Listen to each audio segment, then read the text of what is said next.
선 포도주에 대해서 말씀하신 것처럼 그 말씀을 다른 말로 말한다면 우리는 새 사람으로 살 수도 있고 옛 사람으로 살 수도 있어요. 근데 옛 사람은 어떤 사람입니까?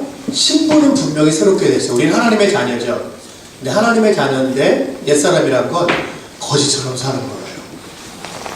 새 사람은 신분에 맞게 새로운 삶을 사는 거죠.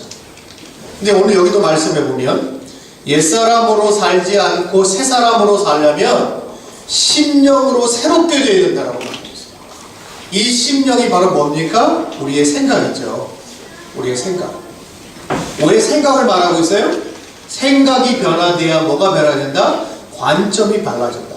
다른 세계관을 갖게 된다. 그럼 옛사람은 어떤 사람이죠? 유혹의 욕심, 썩어져가는 구습을 쫓아 생각하는 사람이죠. 이걸 어떻게 표현할 수 있을까요? 이렇게 표현하면 쉽겠죠? 세상을 기반으로 사고하는 그리스도인인데 삶의 현장에서 생각과 관점이 살아계신 하나님과 함께 일어나는 게 아니라 세상 사람들하고 똑같이 일어나는 거예요. 그러니까 이 사람의 특징이 뭡니까? 세상 사람들이 함께 살다 보면 전혀 다른 걸 못 느껴요. 너나 나나. 아, 우리 애들 공부 안 하지. 갈수록 돈 모아놓은 것도 없고 인생에 소망이 없다 야. 그때 예수 믿는 내 친구가 그래요. 나도 그래. 뭐 별반 다른 거 있니? 요즘 우리 사람하고 너무 막 싸우다가 힘든데 이혼할까봐 난 이혼했다. 뭐 별반 다른 게 없는 거예요. 왜? 하나하나 생각하는 게 기본이에요. 아침에 일어납니다. 무슨 소망이 있겠어요? 몸도 아프고 하루하루 피곤하고 힘들고 어렵고 아이고 오늘은 무슨 소망으로 살아가나. 세 사람 어떤 사람이에요? 의와 진리의 거룩함, 다시 말해서 하나님의 말씀을 기반으로 생각하며 살아가는 사람. 가령 예를 들어보죠. 다윗, 사울이라고 하는 악한 왕에 의해서 쫓기며 광야에서 유리하고 방황하는 삶을 살았어요. 자, 한번 생각해보죠. 언제 죽을지 몰라요. 오늘 그 사울왕이 쫓겨서 아침에 광야, 사막에서 아침에 일어납니다. 아침에 일어나자마자 먹을 것을 쫓아 유리하고 방황하고 언제 인생이 끝날지 모르겠어요. 아침에 일어나면 기분이 어떨까요? 근데 다윗은 뭐라고 고백해요? 오늘 그렇게 눈을 뜨는데 거기 살아계신 하나님이 계셨어요. 그러니까 어떻게 생각해요?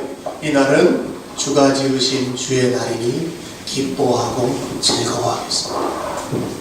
믿음의 사람들은 뭐가 달랐어요? 생각이 달랐어요. 그리고 세상을 바라보는 관점이 달랐어요. 오늘은 어렵고 힘들지만 막연한 하루가 아니라 하나님이 내 삶에 의미를 주시고 살아가게 해야 돼요. 중요한 날로 그들의 삶에 인식되기 시작했죠. 알버트 윌터스 사람, 이거 쓰지 마세요. 한 사람이 사물들에 대하여 가지고 있는 기본적인 신념들의 포괄적인 틀이다 라고 표현을 했어요. 제가 좀 쉬운 말로 바꿔봤어요. 혹시 쓰려면 이걸 쓰세요. 그냥 세상을 바라보는 안경, 비늘. 우리는 우리가 알든 모르든 세상을 바라보는 안경을 다 끼고 있다는 거예요. 나는 세상에 태어나서 경험을 한 번도 한 적이 없다. 이런 분 계세요? 나는 세상을 생각 없이 살았다. 이런 분 계세요? 우리 모두는 세상을 살면서 많은 경험을 우리의 생각을 통해서 살아왔어요. 그러니까 우리는요, 우리도 알지 못하는 사이에 뭘 끼고 있다? 안경을 끼고 있다. 세상을 바라보는 안경을 끼고 있다. 이걸 우리가 뭐라 그러죠? 세계관이라고 말합니다. 유교적인 가정에서 아버지와 어머니하고 살았던 저는 어떻게 바라볼까요? 유교적으로 바라봐요. 제가 큰 아이를 딸을 낳았어요. 산부인과 오셔서 저희 아버지가 참 저희 아버지 그런데 인격적이셨어요. 아유 야 애가 내가 정말 수고 많았다. 아유 좀 무슨 아들이 있고 딸이니 그냥 나도 귀하다. 그러고 가셨어요. 둘째 나셨는데 또 오셨어요. 나오시더니 아유 이제 그만 놔라. 요즘 세상에 아들, 딸 이런 게 어딨냐. 다 귀한데 그냥 며느리 수고했고 둘만 나고 이제 끝나자. 제주도 살 때 제가 10년 만에 아들을 하나 낳았어요. 오시겠대요, 굳이. 그럼 저는 굳이 가야 되겠대요. 오시고 그 다음부터 전 저희 아버지가 그런 분인지 몰랐어요. 아니, 당신도 모르셨어요. 나는 그냥 딸이나 아들이나 다 똑같지 이렇게 자기도 생각하셨는데 막상 아들, 손자를 딱 알아보시고 그 다음부터는 제가 평생 봤던 아버지의 모습이 아니에요. 그냥 얘한테 빠져도 너무 빠지시는 거예요. 어쩔 줄을 몰라요. 전화하면 다른 건 안 물어보세요. 의진님 잘 있냐? 걔만 물어보시고 늘 모든 대화가 걔예요. 걔가 눈에 선하고 뭐하고 오면 걔하고만 또 손잡고 막 제일 이세의 기쁨이 손잡고 놀면서 뭐 장난감 하나 사주고 막 이런 게 너무 행복하시는 거예요. 근데 어느 날 이렇게 잘하니까 요놈이 할아버지한테 버르셔. 에이씨! 제가 저희 아버지 굉장히 무서운 분이에요. 저한테 뭐라 그랬냐? 자식은 60이 돼도 말 안 들으면 때려서 키워야 된다. 저는 한 번도 맞아본 적이 없어요, 저희 아버지한테. 왜? 하도 무서워서 맞기 전에 순종을 했어요.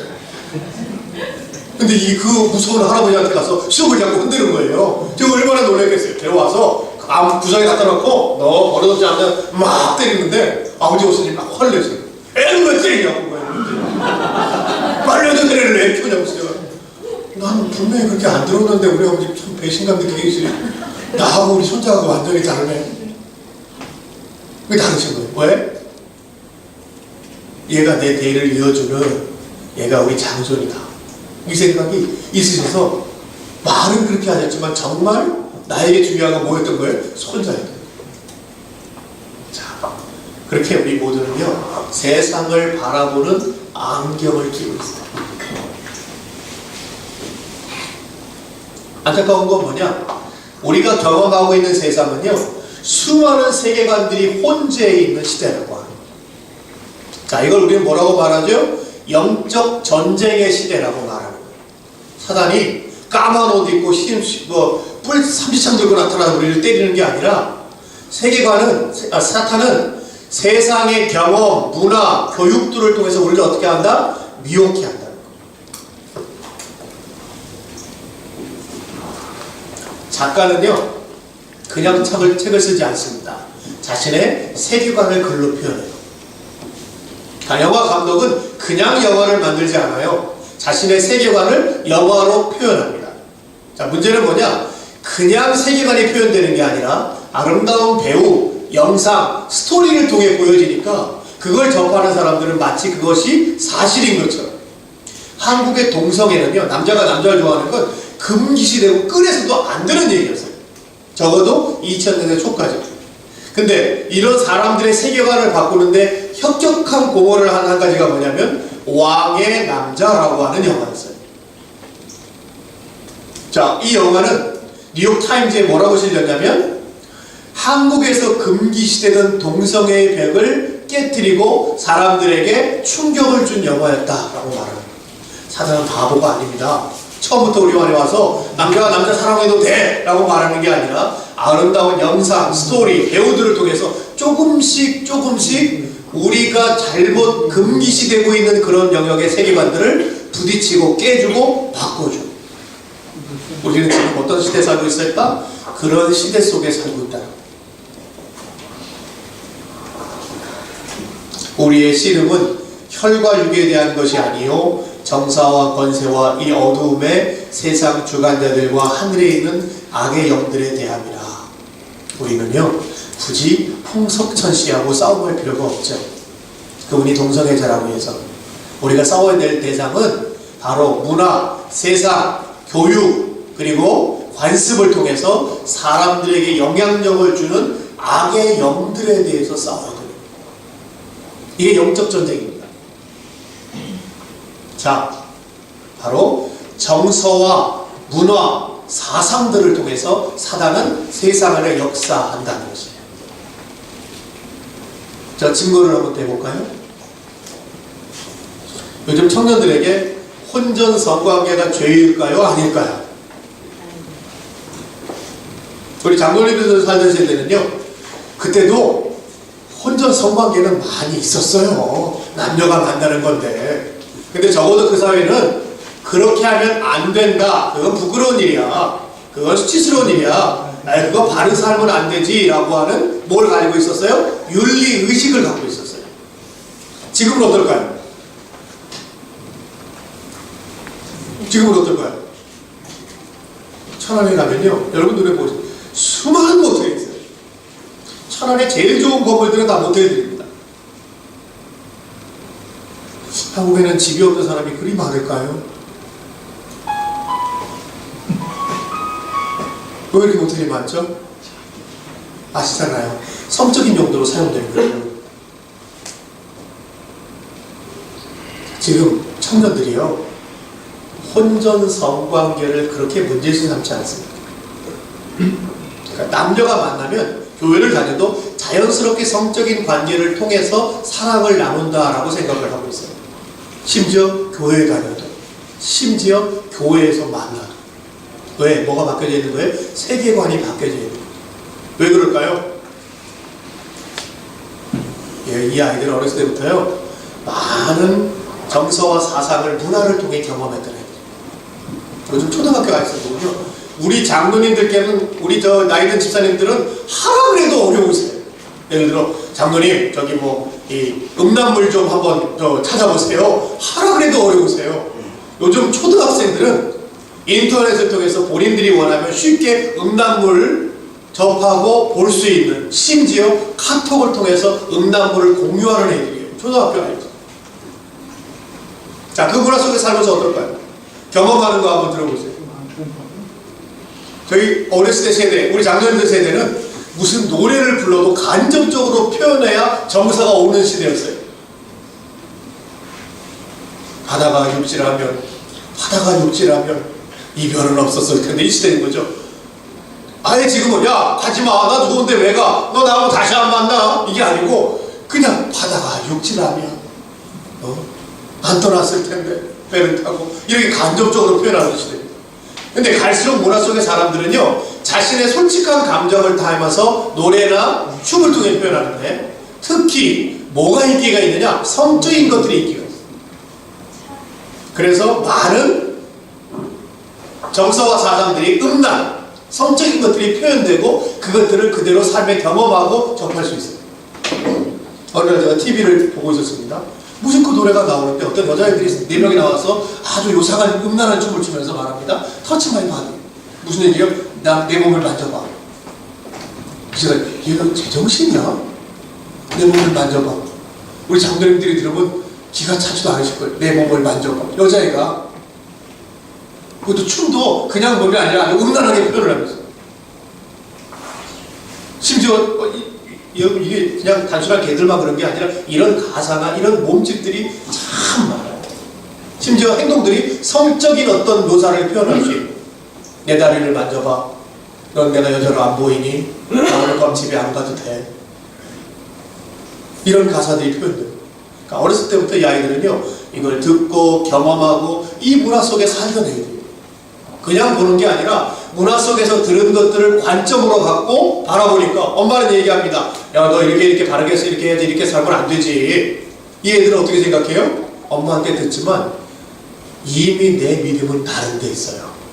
세상으로부터 경험했던 그것들이 내게 뭐로 주어져 있는 거죠? 세계관으로 주어져 있는 거예요. 그래서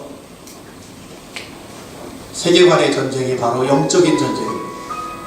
사단은요, 한 가지를 하고 싶은 거예요. 진리를 알지 못하고, 참된 진리인 하나님의 말씀에 사람들이 다가가지 못하는 거예요. 두 번째, 결국 뭐 하고 싶은 거예요? 진리가 승리하지 못하도록 우리의 삶을 방해하는 거예요. 이것이 바로 문화를 통해서 사단이 우리에게 하는 일, 곧 세계관의 전쟁입니다.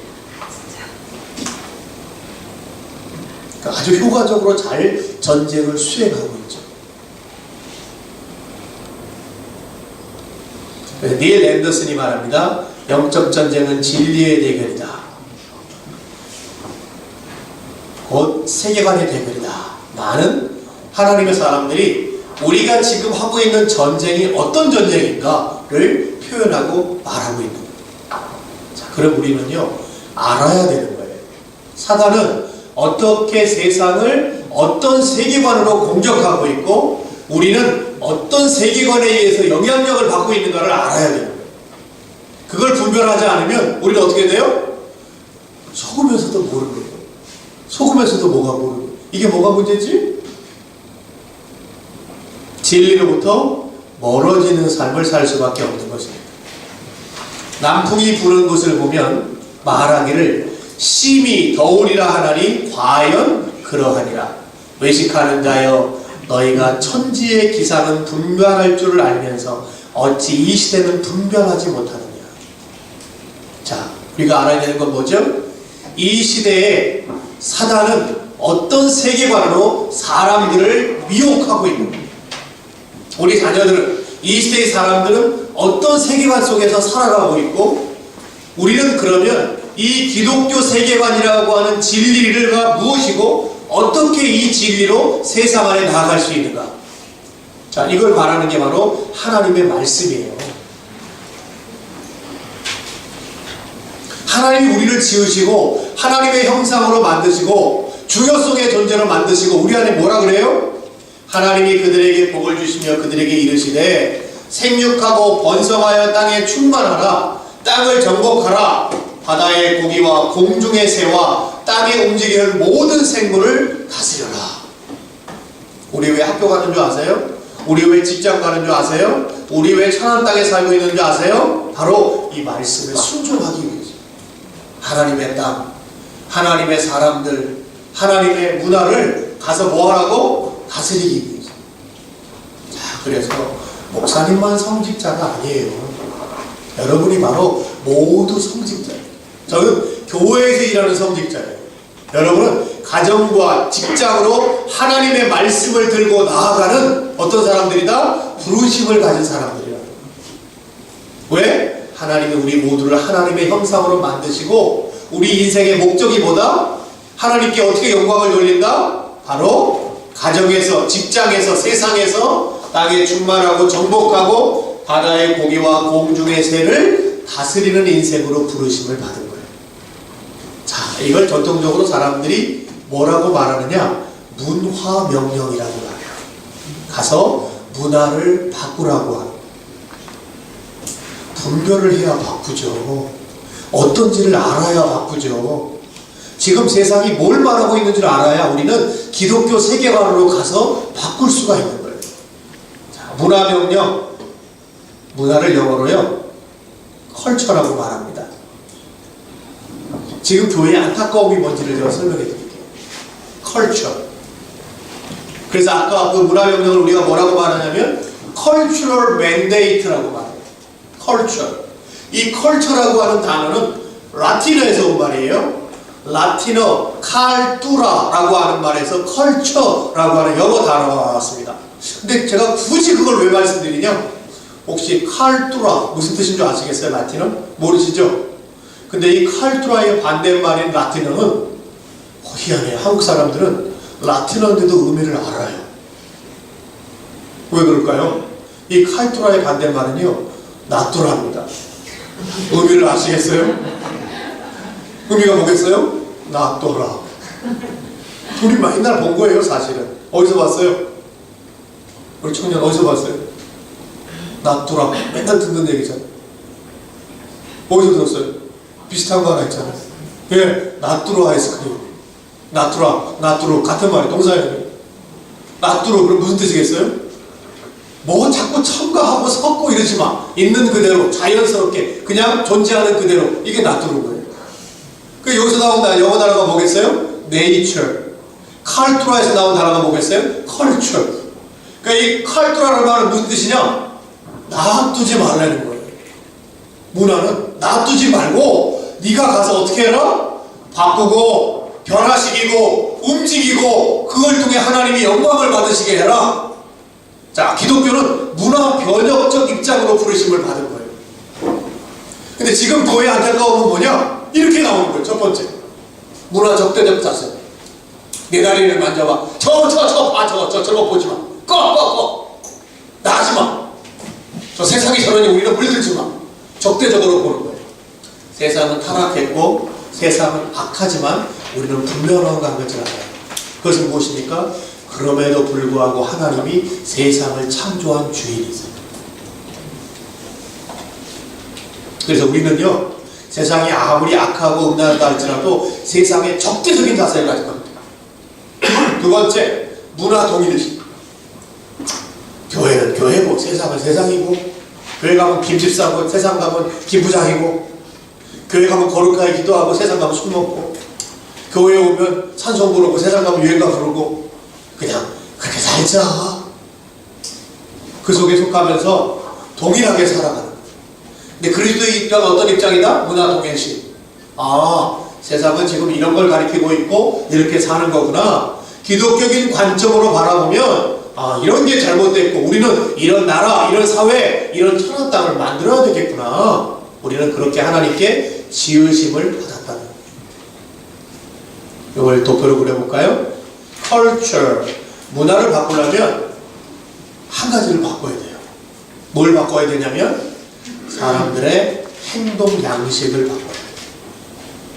사람들의 행동 양식이 모여서 뭘 만들어진다? 문화가 만들어진다.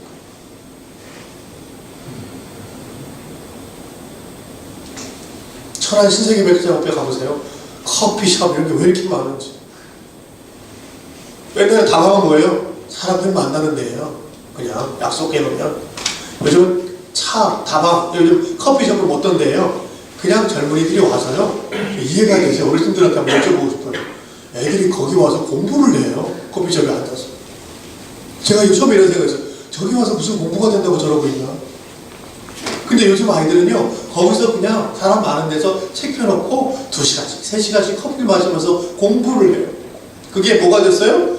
어떤 애가 한번 그렇게 했는데 그게 행동 양식이 괜찮은데? 이게 뭐가 된 거예요? 그 양식들이 모여서 문화가 만들어져요. 지금의 커피숍, 우리가 흔히 말하는 커피숍들은요, 문화의 한 형태예요. 그냥 커피 만들어지는 데가 아니라. 스타벅스나 커피빈 같은 그 커피숍들은 노골적으로 말합니다. 우리는 커피를 파는 곳이 아니라 문화를 파는 곳이에요. 이 문화는 한 사람 한 사람의 행동 양식이 모여서 만들어져요. 이 행동 양식은 어디서 나올까요? 그 사람들이 가지고 있는 가치에서 나옵니다. 사람들은 가치를 행동으로 내게 돼 있어요.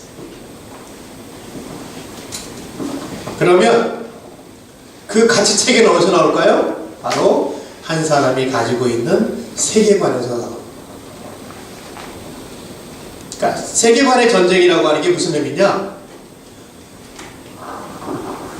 올바른 세계관을 가져야 올바른 가치를 가질 수 있고 올바른 행동 양식을 낳을 수 있다는 거죠.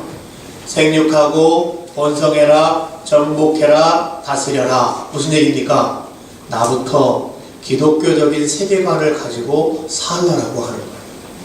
너부터 네 삶의 현장에서, 가정에서, 직장에서 어디든지 기독교 세계관으로 살아라. 그럼 어떤 일이 벌어지죠? 네 가정이, 네 회사가, 네 살고 있는 영역이 기독교적인 가치를 갖게 되고 기독교적인 행동 양식을 낳게 되고 기독교적인 문화를 만들게 되겠죠.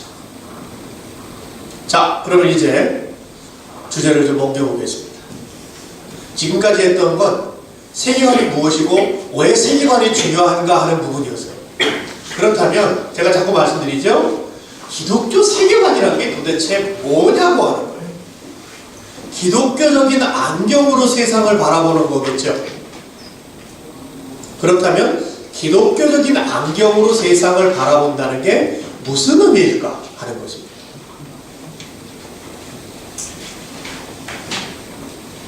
기독교 세계관의 렌즈는 무슨 색깔일까요? 자, 이 질문부터 해보죠. 예수 믿고 열심히 기도하고 열심히 교회 다니고 빨간색 선글라스를 끼고 세상으로 나갑니다. 그럼 세상은 어떻게 보일까요? 기도했는데도요? 네. 제가 지금 말씀드린 중요한 주제 중에 하나가 그거예요. 내가 기도하고 예배를 드리고 열심히 교회 참석했는데 내가 빨간색 렌즈의 안경을 끼고 있으면 세상이 어떻게 보여요? 빨간색으로 보여요. 자, 옳고 그름의 문제가 아니고 교회 가보면 정치적으로 생각이 다른 분들이 계세요.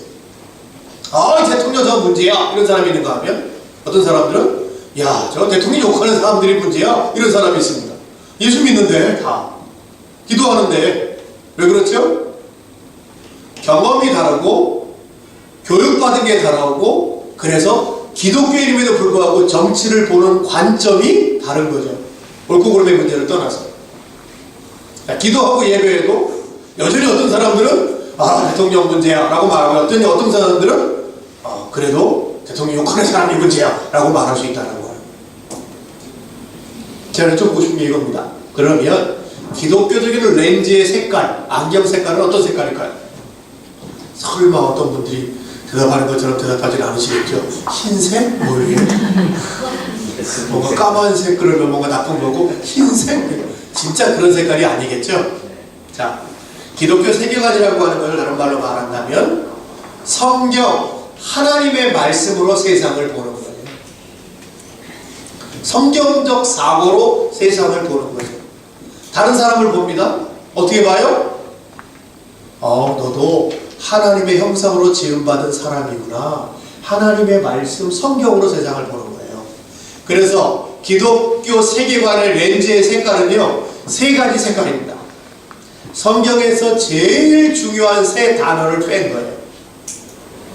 성경에서 창세기부터 계시록까지 중요한 세 단어를 뽑으면 어떤 말이 나올까요? 어떤 말이 나올까요? 어떤 말이 나올까요? 성경에서 중요한 여러 믿음, 소망, 사랑 여러 가지 말할 수 있겠지만 가장 중요한 세 가지 단어. 예수. 네, 다 중요한 단어입니다. 근데 예를 들어 사랑 너무 중요하지만 우리가 믿음, 소망, 사랑이 모든 걸 말해주진 않잖아요. 예를 들어 너는 어디서부터 왔니? 사랑. 이게 말이 안 되잖아요. 성경 창세기부터 계시록까지 아우를 수 있는 가장 중요한 세 가지 단어를 뽑으라 그런다면 일반적으로 뭐라고 말하냐? 창조, 타락, 구속. 여기 예수 그리스도 들어가고 창조, 하나님의 사랑도 들어가고 다 들어가는 거죠. 하나님이 세상을 창조하셨고 그럼에도 불구하고 타락, 다른 견해, 다른 세계관이 들어갔고 그러나 예수 그리스도께서 십자가를 통해서 우리를 구원하셨다. 그래서 기독교 세계관의 렌즈의 구조는 창조, 타락, 구속이라고 하는 관점으로 세상을 봅니다. 자, 이렇게 보니까 어떻게 보여요? 이렇게 보여요. 이게 세계관이에요. 이 렌즈를 끼고 보니까 신관, 역사관, 인간관, 자연관, 볼관자죠? 도덕관, 결혼관, 여성관, 재물관 이렇게 보여요.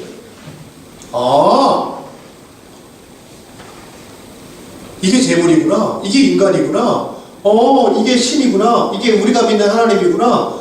자연은 이런 의미구나. 이런 관점으로 보는 거죠. 자, 얼굴 한번 봐볼까요? 재물관 봐볼까요? 재물, 돈. 성경에서 돈을 어떻게 보고 있습니까?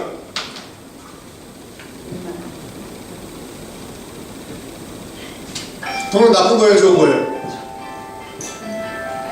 네?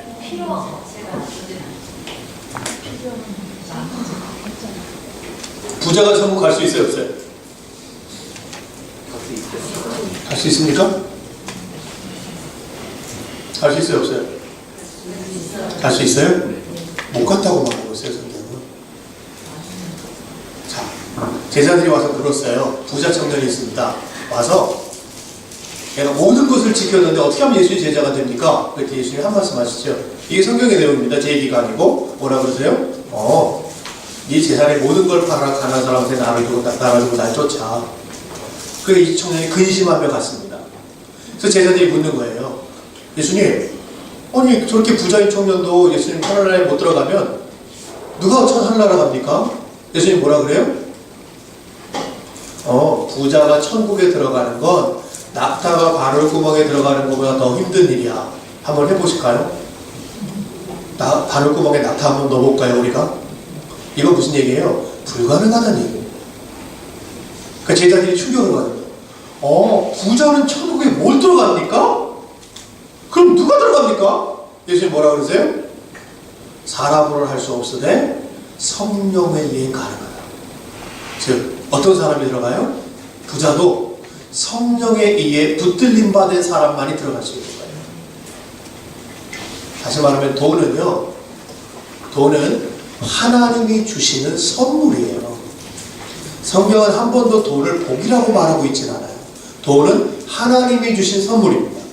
우리 중에 어떤 분은 부자예요. 우리 중에 어떤 분은 가난한 사람이 있어요.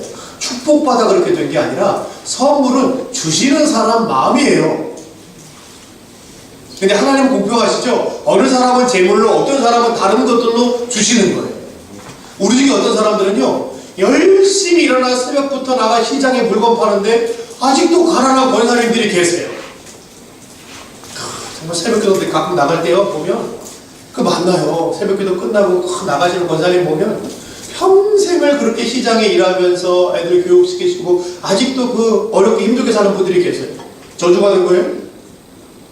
아니, 어떤 사람은 가난한 사람이 있고 부유한 사람이 있고 또 같은 사람도 하나님 부하게 하실 때가 있고 하나님이 낮추실 때가 있어요. 그 제자가 뭐라고요? 또는 선물이에요. 하나님.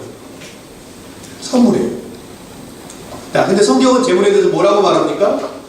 있으면 있는 대로, 없으면 없는 대로 하나님의 말씀에 순종하는 삶을 살라고 말합니다. 있다고 그 재물을 자랑하고 그 재물이 내 인생의 사치가 되게 하지 말고, 없으면 없는 데서 자족한 삶으로 비교하면서 나는 왜 이래? 나 왜 이렇게 살까? 하는 인생이 아니라 하나님 앞에 살아가는 올바른 자족의 삶을 배우라라고 말합니다. 재물은 뭐다? 하나님의 선물이에요. 하나님의 선물이죠. 그런데 이 시대는 왜 이렇게 많은 사람들이 재물을 좋아하냐? 재물이 있어야 힘, 지혜, 돈을 가지고 나를 뭘 만들 수 있는 거예요? 정체성. 잘못된다 그랬죠? 명성을 만들 수 있는. 나 이런 사람이야. 나 이런 거 입고 다니는 사람이야. 나 이런 거 타고 다니는 사람이야. 나 이런 거 음식 먹는 사람이야. 저희 집에 TV를 가끔 보면 저희 애들이 참 좋아하는 게 먹방입니다. 백종원 씨가 나와가지고 이거 맛있죠? 그때마다 제가 하는 얘기가 있어요. 우리 저거 안 먹어도 돼. 우리 저거 안 먹어도 돼요, 우리. 많이 맛있게 드세요. 근데 우리가 먹어야 되는 건 아니죠. 근데 그런 것만 나온 사람들은 이렇게 해요. 나도 안 먹으면 뭔가 인생이 뒤지는 것 같고, 나도 꼭 먹어봐야 되는 것 같고, 나도 뭔가 먹어야 행복할 것 같아요.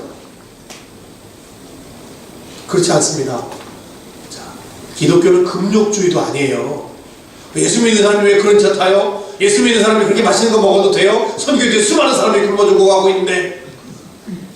우리 금욕주의로 살아가는 사람도 아니죠. 자, 하나님이 나에게 재물을 주시면 그 재물에 맞게 나도 내 삶에 행복하게 살아갈 수 있어요. 그런데 제가 지금 뭘 말씀드리는 거예요? 그게 우리의 정체성이 될 수 없다는 거예요. 우리 정체성은 하나님의 말씀, 그분이 나를 어떻게 지으셨는가, 거기서 다른 정체성이 나옵니다. 우리의 관점은요, 창조, 타락, 구속이라고 하는 렌즈를 기반으로 형성이 되어야 돼요. 자, 그러니까 어떻게 돼요? 이렇게 살게 되는 거예요. 우리는 정치, 경제, 사회, 직업, 가정의 영역에 들어가서 어떻게 산다? 그 보는 관점에 의해서 그러한 정치, 그러한 경제, 그러한 사회, 그러한 직업, 그러한 가정을 만드는 삶을 살아야 됩니다. 이걸 우리가 뭐라고 말합니까? 하나님의 나라라고 말합니다. 우리는 가정에서 뭘 만드는 사람이에요? 하나님의 나라를 만드는 사람이에요. 그러니까 나는 그냥 가정에서 살면 되는 사람이 아니라 이런 관점을 가지고 가정 안에서 삶으로 표현하는 사람. 전 예수 믿고요, 충격을 받은 몇 장면 중에 하나가 이런 거였어요. 제가 아는 저희 그 제자 학교 동기가 있어요. 어느 날 이렇게 모였는데 얘기를 하는데 그런 거예요. 집에 나오는데 오늘 아빠가 아침에 저희 아빠 얘기를 쭉 하는데 아빠가 그러는 거예요. 아침에 일어나면 엄마 보고 애들 앞에서 야 너희 엄마 너무 이쁘지 않냐? 제가 그 얘기 왜 충격이었는 줄 아세요? 아버지가 아내한테 이렇게 말할 수가 있구나. 왜? 저는 평생 그런 말을 들어본 적이 없어요. 저희 집은 모든 놀림과 개그와 유머는 저희 아버지가 저희 어머니를 험담하는 거였어요. 아이고 니네 엄마 저거 바르는 거 봐라. 저거 바른다고 수박이 호박되냐? 아이고 저 허리 도라보통이 저거 옷 입는다고 저거 어울리기나 하냐? 이게 저희 집 농담이자 유머였어요. 그런데 그 집은 예수 믿는 집인데 야 니네 엄마 너무 예쁘지 않냐? 난 니네 엄마하고 있으면 너무 행복하다. 남편이 아내에게 이렇게 말할 수가 있고 이런 삶을 살 수가 있구나. 참 감사한 건 나중에 제가 그분을 열방대학에 사역하면서 보게 됐어요. 제가 그 얘기를 몇 번 했어요. 장로님, 제가요 장로님 때문에 가정이 어떠해야 되는가를 참 많이 배웠습니다. 다른 관점을 가지고 다른 삶을 사는 누군가 저에게 그럼 당신은 어떠시오? 저는 예수 믿기 때문에 저희 가정 안에 저희 아버지와는 다른 참 많은 행복함이 있다고 말이죠. 다른 관점. 처음에요. 가정관이죠. 가정을 어떻게 보는가. 처음에 좋은 남편 되려고 참 많이 애를 썼어요. 제가 어릴 때부터 생각이 많았다고 그랬죠. 저런 거 참 좋은 것 같아. 그 주로 한 게 뭐냐면 뭐 사다 주는 거였어요. 예를 들어 집에 들어가기 전에 앞에서 꼭 전화를 해요. 여보, 나 지금 어디 저기 앞에 이제 다 왔는데 오늘 뭐 먹고 싶은 거 없어? 뭐 괜찮은데 아이스크림 사다 줄까? 참 아이스크림 사는 제가 행복해요. 뭐 받는 집사람이 행복한 게 아니라 제가 행복한 거예요. 왜? 야 이런 남편이 어딨냐? 이런 자상함과 야 막 이러고 살아가는 거예요. 또 제가 설거지 해주기 참 좋아해요. 밥 먹고 왜? 다른 집 보니까 해주는 것 같아. 우리 집은 해준 적이 없거든요. 지금도 그런데 저희 사람은 제가 설거지 하는 거 별로 안 좋아해요. 특이한 여자하고 결혼했어요. 그래서 굳이 자기가 하겠다는데 제가 놓고 합니다. 하는 내가 행복한 거예요. 막 그릇 씻으면서 자상한 남편, 멋진 남편, 훌륭한 남편 이런 걸 이렇게 해주다니. 그리고 어디 뭐 가면 뭐 옷도 사다 주고 막 이런 막 행복해서 어느 날 물었어요. 여보, 남편으로서 나는 몇 점 정도 되나? 왜 물었겠어요? 자신감이 충만해서 좋은 여보 당신이 최고예요. 100점이지 얘기 좀 듣고 싶어가지고 잘 주면 한 70? 화가 났어요 속에서. 너무 의아한 점수예요. 화가 왜 나요? 난 너무 최선을 다했는데 내가 할 수 있는 저 여자는 너무 가정을 모르는구나. 저런 여자는 우리 아버지 같은 남편하고 한 열을 살아봐야 지금 내가 얼마나 좋은 남편인지를 알 텐데. 그래서 물었어요. 왜 70이야? 왜 그거밖에 안 돼? 저희 아내가 저에게 대답을 했습니다. 여보, 좋은 남편 되고 싶죠? 뭐 그렇지. 그럼 자꾸 당신이 원하는 좋은 남편 되려 그러지 말고 내가 원하는 좋은 남편이 돼줘요. 너 뭘 말하는데? 제 데이터에 없는 얘기가 들려왔어요. 나는 어떻게 당신하고 조용한 커피숍에 가서 같이 차 마시고 이렇게 했다니 너무 행복해. 그때 알았어요. 나는 한 번도 가정에 살면서 그런 관점으로 가정을 바라본 적도 없고 그런 가정을 경험해 본 적도 없는 거예요. 그게 왜 행복하지? 그리고 돈 없는 사역자가 굳이 왜 가서 커피를 마시지? 집에서 마시면 될 텐데 그런데 왜 돈 쓰지? 보통 커피숍은 사람 만나러 가는 건데 아무 약속도 없는 둘이가 왜 갈까? 그래, 네가 행복하다면 가자. 갔죠? 좀 알 것 같아요. 왜 좋아하는지. 좋은 음악이 나오고 분위기 좋고 커피도 향도 참 좋고. 그래서 커피 마셨죠. 저도 마시면서 야 여자는 이런 걸 좋아하는구나. 아유 분위기 좋네. 커피 마셨죠. 일어서 가자 이제. 커피 마셨으면 자기 커피만 마시러 온 게 아니래요. 그래서 화가 나죠. 커피 마시자 그래서 커피 마셨는데 왜 이럴까 이 여자가. 나중에 알았어요. 계속 나는 이런 경험을 인생에 가져본 적이 없네. 그러니까요, 이게 안타까운 게 뭐냐, 둘이 있는데 너무 힘든 거예요. 이게 이해가 잘 안 되실 거예요. 어떤 남자분은 좀 이해가 되실 거예요. 앉아서 얘기를 하는데 얘기하는 게 너무 힘든 거예요. 차라리 뭐 운동을 안 되거나 뭔가 좀 목적이 있어서 뭔가 차라리 강의 설교를 한 시간 하라 그러면 가뿐하게 뛰어오겠는데 앉아가지고 당신 요즘 어떻게 지내? 잘 지내? 요즘 목사님 어떤 하나님 만나? 좋으신 하나님. 당신의 애들을 낳아서 어떤 애를 키우고 싶어? 잘 키우고 싶어. 왜? 내가 나를 어떻게 표현하고 아내와 남편이 어떻게 앉아서 대화를 나눌까를 가정을 해서 본 적이 없고, 그러니까 그 시간이 처음에 너무 지루하고 어렵고 힘들었어. 근데 여자는 자꾸 앉혀놓고 커피 마시면서 얘기하려고 그러고, 이게 차라리 그냥 말씀 준비해서 1시간 설교를 하겠다고 하면 너무 쉽겠는데 이건 너무너무 힘든 거예요. 요즘 제 인생에 제일 행복한 것 중에 하나는 저희 집사람하고 앉아 둘이 커피 마시는 거예요. 오늘도 데려왔잖아요. 지금 얼굴이 지금 나갔는데 얼굴이 지금 아침에 어제 저녁에 뭘 잘못 먹어서 막 두드러기가 올라오고 막 눈이 막 이래요 지금. 여보 가지 말까? 가자. 그래도 같이 차 하면서 차 오면서 얘기하고 삶 나누고 같이 하고 이게 행복하잖아. 그래서 굳이 얼굴이 이런 막 똑같은 여자를 좀 제가 데리고 왔어요. 왜? 그런 삶이 이게 소중하고 가치 있고 남편과 아내가 함께 시간을 보낸다는 것이 정말 인생에 주어진 하나님의 큰 기쁨이구나. 제가 예수 믿고 행복한 게 이거예요. 관점이 달라요. 보는 관점이. 우리 하나님의 나라는, 우리 하나님의 말씀은, 우리 하나님의 세상은 다른 관점으로 다른 삶을 살게 도와줘요. 어려운 게 아닙니다. 중요한 게 뭐예요? 지금 우리가 듣고 있는 이 하나하나의 말씀들은 성경적인 관점을 우리에게 가르쳐줘요. 우리가 믿는 하나님은 어떤 하나님인지,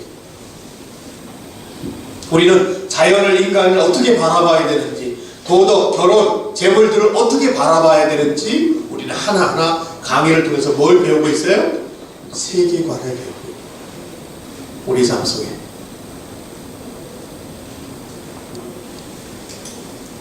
이건 적으실 필요가 없어요.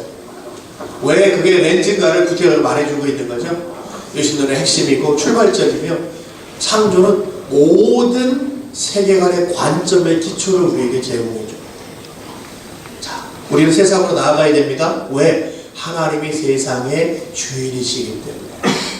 우리 가정을 누가 창조하셨어요? 하나님이 창조하셨죠. 결국 우리는 뭐 하고 싶은 거예요? 그 하나님의 창조성을 우리 삶 속에 회복을 하는. 자, 그럼에도 불구하고 타락은 뭘 말해주죠? 왜 나는 그렇게 맨날 하나님을 싫어하는가? 왜 나는 하나님을 믿으면서도 끊임없이 하나님부터 벗어나려고 하는가? 우리 안에 왔던 타락은 바로 그걸 보여주죠. 또 인간과 인간과의 관계. 하나님이 보내주신 사람임에도 불구하고 우리는 우리 가정에서, 교회에서 왜 안타까운 깨어짐의 관계들을 계속해서 살아가고 있는가? 또 자연, 피조물, 왜 우리는 계속해서 자연을 허비하고 수많은 자연을 파괴해 가고 있는가? 아시죠? 미국 사람들이요, 인도 사람의 46배, 중국 사람의 64배를 씁니다. 1인당 자원의 소비량이에요. 그러니까 인도 사람들이 중국 사람들이 64명분이 쓸 걸 미국 한 사람이 쓴다는 거예요. 자원을, 석유나 이런 것들을. 근데 지금까지는 괜찮았어요. 문제는 뭔지 아세요? 중국과 인도가 쓰고 있다는 겁니다. 지금까지는 안 썼는데 미국은요, 지금 쓰레기 분리도 안 해요. 쓰레기 분리도 안 해요. 미국 버리는 음식만 해도 수많은 나라의 식량 부족을 구제할 수 있어요. 그러니까 분리수거도 안 한다니까요. 먹으면 그냥 다 해서 쓰레기통에 다 버려요. 그러니까 한 64명분을 쓰는 거예요. 근데 문제는 인도와 그 인구 많은 사람들, 인도와 중국이 부강해지면서 전 세계 자원이 고갈돼가고 있는 거예요. 왜? 하나님이 주신 자연의 문제가 아니라 뭐가 문제죠? 인간의 탐욕. 남들만큼 먹어야 되고, 남들만큼 써야 되고, 남들만큼 뭘 해야 되고. 중국 사람들은요, 돈이 커요. 지금 이 중국 사람들 때문에 자원이 흔들리고 있는 것 중 하나가 치즈, 구체적으로 하는 게 치즈, 커피, 와인 이런 거예요. 프랑스 사람들이 혀를 내둘러요. 개인이 5크통으로 수입하는 나라는 중국밖에 없어요. 우리는 보통 한 병, 두 병이잖아요. 중국 사람들은 그냥 5크통으로 수입을 해요. 집에 사다 놓고 먹고 나눠주고. 그러니 이게 감당이 되겠어요, 자원이? 수많은 동물들이 멸종돼가고 있고, 바로 타락에 의한 탐욕. 성경이 말하는 세 번째 중요한 초점은 뭡니까? 바로 구속이죠. 하나님이 회복하십니다. 우리 여기서 끝나지 않는다. 하나님의 나라가 도래한다. 그래서 우리는 어떤 사람이에요? 이것도 소중하지만 천국에서 눈뜰 사람들이죠. 지금 이곳은 그냥 끝나는 삶이 아니라 천국과 이어지는 하나님의 나라를 향해 바라보는, 우리는 그런 인생으로 하나님의 나라를 살아가는 사람들입니다. 자, 기억하지 않아도 좋아요. 창조, 타락, 구속이라고 하는 의미가 뭘 말해주는가, 왜 렌즈인가를 제가 설명해 드린 겁니다.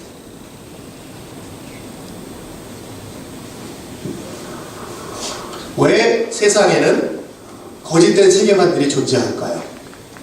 그리고 그 거짓된 세계관들은 어디서 나올까요? 사단은요, 창조의 능력이 없어요. 그래서 옛날 했던 수법을 지금도 그대로 써먹습니다. 그게 뭘까요? 어떻게 사람들을 속였죠? 지금 사단은 문화를 통해서, 사상과 정서를 통해서 사람들에게 거짓된 세계관을 주는데 어떻게 속일까요? 그러면 옛날하고 똑같아요. 지금도 별반 다르지 않습니다. 뱀이 여자에게 이르되 너희가 결코 죽지 아니하리라. 너희가 그것을 먹는 날에는 너희 눈이 밝아 하나님과 같이 되어 선악을 알 줄 하나님이 아심이라. 자, 사단이 거짓말을 했던 여러 가지 영역이 있죠? 지금도 똑같이 속이고 있어요. 어떻게 속일까요? 첫 번째입니다. 너 죽지 않을 수 있어. 너 죽지 않을 수 있어. 수많은 종교적인 세계관의 기반이 바로 이겁니다. 요즘 시끄러워 말이 많죠? 영생교. 기반이 뭐예요? 이거예요. 죽지 않을 수 있다. 우린 죽지 않을 수 있어. 하나님이 없으면 우리는요, 두려워요.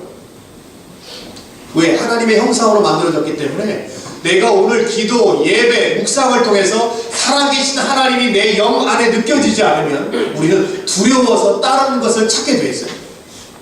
하나님을 떠난 인간이 제일 먼저 고백한 말이 뭐죠? 하나님 두려워요. 하나님 나 지금 두려워서 숨었어요.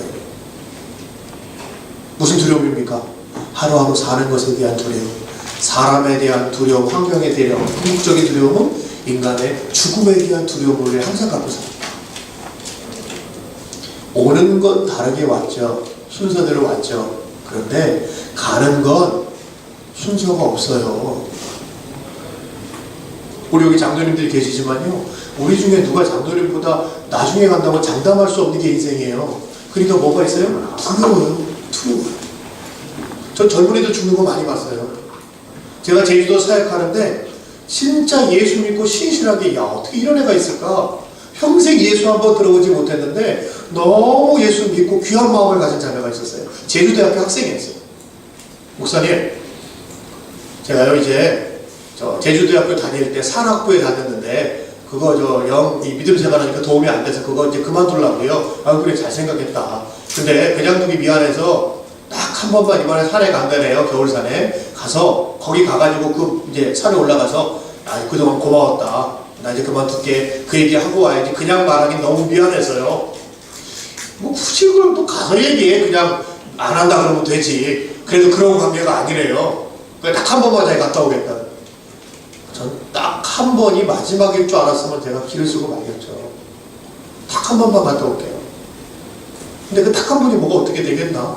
이게 한 번인데 저녁 뉴스에 걔가 나왔잖아요. 올라가서 제주도에서 그 한라산 산사태가 누사태가 나가지고 전원 다 실종되고 사망되고. 우리는 두려움 속에 살아요. 하나님이 계시잖아요. 그러니까 많은 종교들이 그렇게 속이는 거예요. 아니야, 너 안 죽을 수 있어. 대표적인 게 뭡니까? 다예요. 영생교, 힌두교, 불교, 도교, 죽지 않는다는 거죠. 너 죽는 거 아니야? 우리 다시 환생해서 태어나. 이걸 믿어요. 이걸 믿습니다. 착한 일 하면 뭐로 태어나요? 남자로 태어나요. 그보다 좀 못한 짓을 하면 뭐로 태어나요? 여자로 태어나요. 그러니까 우리 자매하고서는 달라요. 얘는 전생에 뭔가 나쁜 짓을 한 거예요. 이 말이 돼요? 그걸 믿어요. 그걸 믿는다니까. 그보다 좀 못하면 뭐로 태어나요? 짐승으로 태어나죠. 그래서 죽이면 안 되고 먹으면 안 되는 거예요. 전생에 니네 엄마일 수도 있어요. 놀랍게도 이런 거짓말들은 사람들을 어떻게 해요? 묶어요. 그래서 그 올무 속에 살아가게 만들어요. 자연은 하나님이 우리에게 주신 선물이죠. 생육하고 번성하고 정복하고 다스려야 될 대상이지 섬길 대상이 아니에요. 섬길 대상이 아니죠. 이 거짓말. 죽지 않아. 죽지 않아. 도를 아십니까? 이 초점이에요. 죽지 않는다. 보셨어요? 안 죽은 사람? 한라산 지지자에 가서 보신 적 있으세요? 안 죽는데 신선이 있는데 보신 적 있으세요? 없어요. 근데 그걸 믿어요. 안 죽는다. 심지어 남묘 호랭개교라고 하는 일본의 불교가 있어요. 이것은 뭘 가리키냐면 죽지 않는다를 가리키는데 다시 환생하고 윤회한다는 걸 가리키는데 이걸 믿는 사람들의 특징 중에 하나가 죽어도 얼마 동안 시체가 굳지를 않아요. 그게 사람들이 이게 혹하는 거예요. 오! 뭐야 이거? 보통 사람이 죽자마자 시체가 굳어가는데 시신이 여기는 안 굳고 이렇게 아직 따뜻하고 이렇게 남아있는 거예요. 아! 우린 역시 진짜 죽지 않는다. 사단도 그 정도를 할 수 있어요. 그걸 통해서 어떻게 하는 거예요? 두려움을 다른 믿음으로 돌리는 거예요. 죽지 않는다. 너 죽지 않을 수 있어. 자, 두 번째, 눈이 밝아진다. 너 눈이 열려 못 보는 걸 보게 돼. 하나님 중심적인 시각에서 자꾸 보지 마. 네 중심적인 시각에서 네 생각이 맞는 거야. 네 관점이 맞는 거야. 네가 하나님인데 대등하게 생각해. 야, 이게 눈이 열린다. 눈이 열린다. 요걸 영어로 하면 뭐가 되는 줄 아세요 혹시? enlightenment가 돼요. enlightenment. enlightenment이라는 말을 들어본 적 있으세요 혹시? 영어로 이게 철학사조. 우리가 아는 이즘의 이 대표적인 말인데 보면은 계몽주의라는 뜻이에요. 전 세계 사람들의 철학 중에서 가장 큰 영향력을 미쳤던 세계관, 계몽주의, 이성주의예요. 네가 생각하면 그게 정답이야. 그분한테 자꾸 그분 말씀 들을 필요 없어. 네 생각하면 네가 옳다고 생각하면 옳은 거고 네가 틀리다고 생각하면 틀린 거고 네 생각이 세상의 모든 것의 기반이야. 이게 계몽주의. 수많은 사람들의 세계관에 영향력을 미쳤던 그걸 지금도 미치고 있는 청년들한테 물어보세요. 야 너희 지금 한국에 죽어가는 아이가 100만 명이 넘는단다. 대부분 혼전성관계에 의한 낙태로 죽어가는 아이들이야. 젊은이들이 건강하게 결혼 전에는 성적인 관계를 갖지 말고 결혼해서 아름다운 성적인 관계를 가져가야지. 청년들이 들을까요? 전혀. 니나 그러세요. 왜? 내 생각이 맞아. 내 생각이 맞아. 내가 생각하고 내가 그런 생각을 가지고 있으면 중요한 건 뭐냐면 내 생각이 기준이 되는 거예요. 바로 이게 뭐라고요? 계몽주의, 이성주의라고 하는 세계관. 세 번째, 하나님과 같이 된다. 매력적이죠. 네가 신이야. 결국에 우린 요 얘기 듣고 싶어요. 네가 신이야. 너는 영웅이야. 너는 다른 사람하고 달라. 수많은 왕들이 주로 뭘 남겨요? 건축물, 기념비, 다 이런 걸 남기죠. 왜 그래요? 내가 누군가를 말해줘요. 자, 피라미드. 그거 왜 쌌을까요? 피라미드 누가 만들었어요? 이집트의 왕들이 만들었죠. 파라오, 영어랑 파라오. 우리 형제 바로들이 만들었어요. 그거 어떻게 만들까요? 피라미드. 20년 동안 10만 명의 노예들이 2톤의 돌을 20만 개를 쌓아서 만든 거예요. 자, 그 당시에는 우리 같은 기중기가 없었죠. 다 손으로 하는 거예요. 사막은 돌이 없어요. 그 돌을 어디서 가져오는 거예요? 산에서, 저 멀리 있는 산에서 캐내에서 깎아가지고 운반해서 그 2톤짜리 돌을 20만 개를 생각해보세요. 지금도 미스테리예요. 그걸 어떻게 손으로 이걸해서 올렸을까? 기계도 없는데. 그래서 피라미드가 아주 불가사의한 건축물이죠. 자, 건축의 모든 걸 떠나서 이 엄청난 짓을 왜 만들었을까요? 내 무덤이에요. 왕의 무덤. 나는 신이고 부활할 존재니까 그 부활할 몸을 유지하고 만들어가는 것이 피라미드라고 하는 나의 무덤. 나쁜 분 아니에요? 10만 명의 노예들을 20년 동안 내 무덤 하나 만드는데 왜? 나 안 죽어. 나 하나님. 내가 신이. 출발점이 어디입니까? 바벨탑이에요. 바벨탑이 뭐예요? 성사학자들은 지구라트라고 하는 바벨론의 건축물로 추정하고 있어요.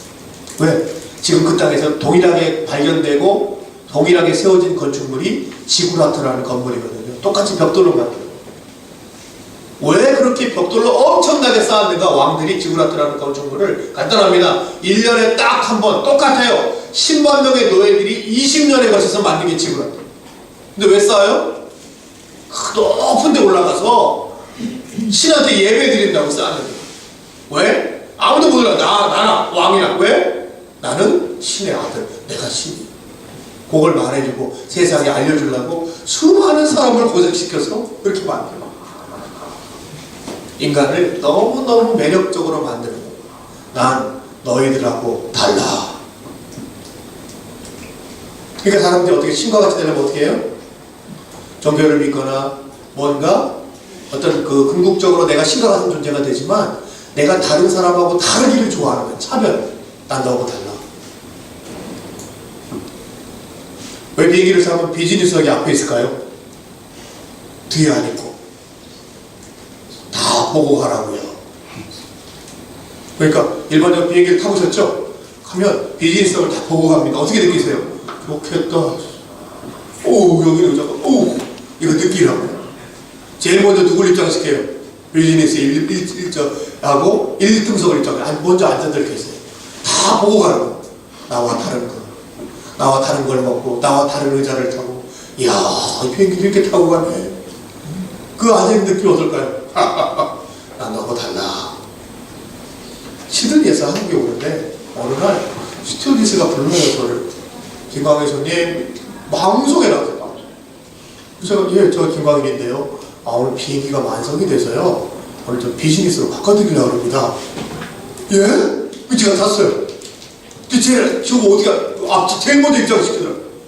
앉아있는데 쟤 둘러보고 이거 뭐야 이거 일자네 막 이러고 뭐 앉자마자 막 뭐 갖다 주고 막 해요.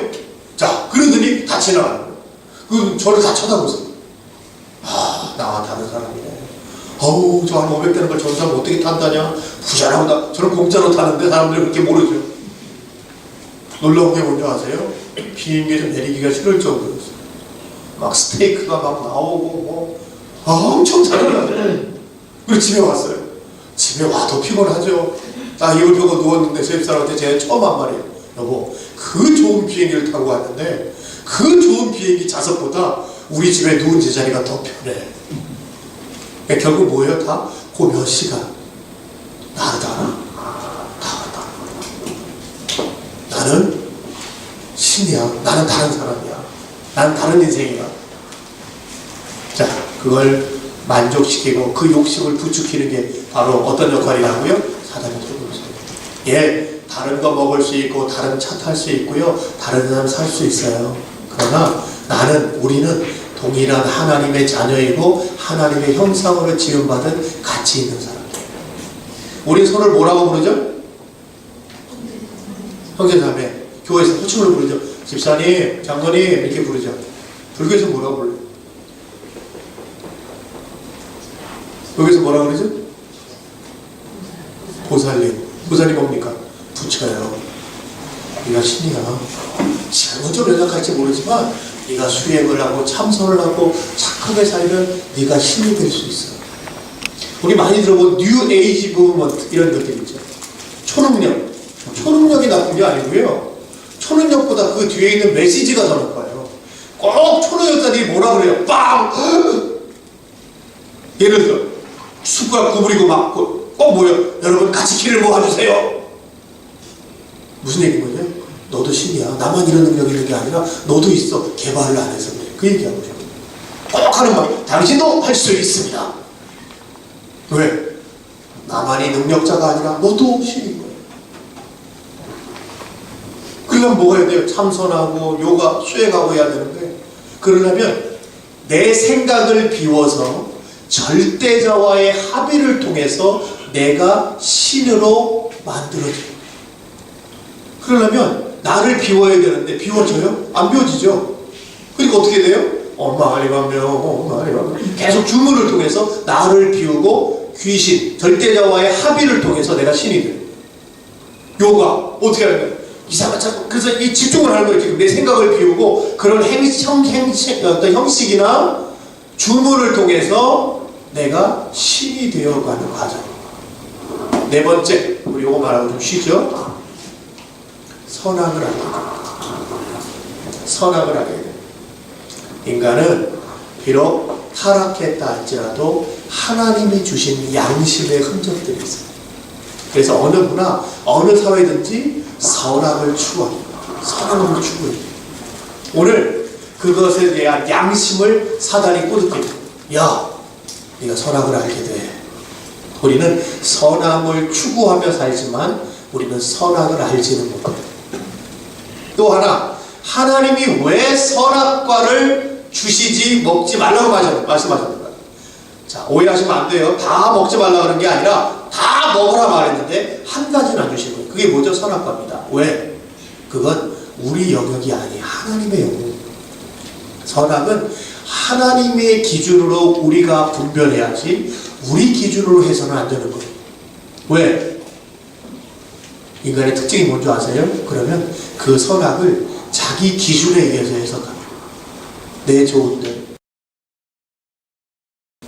예를 들어보죠. 세상도 그래요. 아무리 똑똑하게 해도 고등법원에서는 죄인데 대법원에서는 죄가 아니래요. 이게 말이 돼요? 미국은 보면 뉴지하나주에서는 죄인데 뉴저지주에서는 죄가 아니래요. 이게 말이 돼요? 조선시대는 죄인데 지금 시대는 죄가 아니래요. 말이 돼요? 왜? 각자가 기준을 가지고 자기 소견에 옳은 대로 선악을 규정해요. 그러면 어떻게 돼요? 사람의 삶이 더 어렵게 돼요. 힘들게 돼요. 그래서 하나님 뭐라고 말씀하세요? 내가 다 줄게. 근데 선악은 내가 정할게. 왜? 그래야 사람의 인생이 바른 인생이 될 수 있는 거죠. 이걸 흔들리게 하는 거예요. 우리가 다 알아. 대표적인 게 어떤 게 있어요? 윤리적인 종교들. 윤리적인 종교들. 그래서 참 좋은 종교들이 많아요. 대표적으로 뭐가 있죠? 유교 같은 것들. 참 좋은, 심지어 성경적인 내용을 담고 있어요.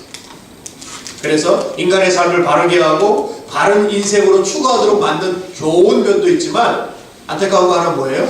그럼에도 불구하고 거기에는 성경적이지 않은 요소들이 또한 숨어있죠.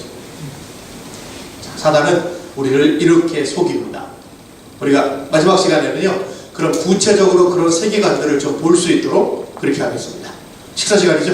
예, 식사하고 다음 번 오도록 하겠습니다.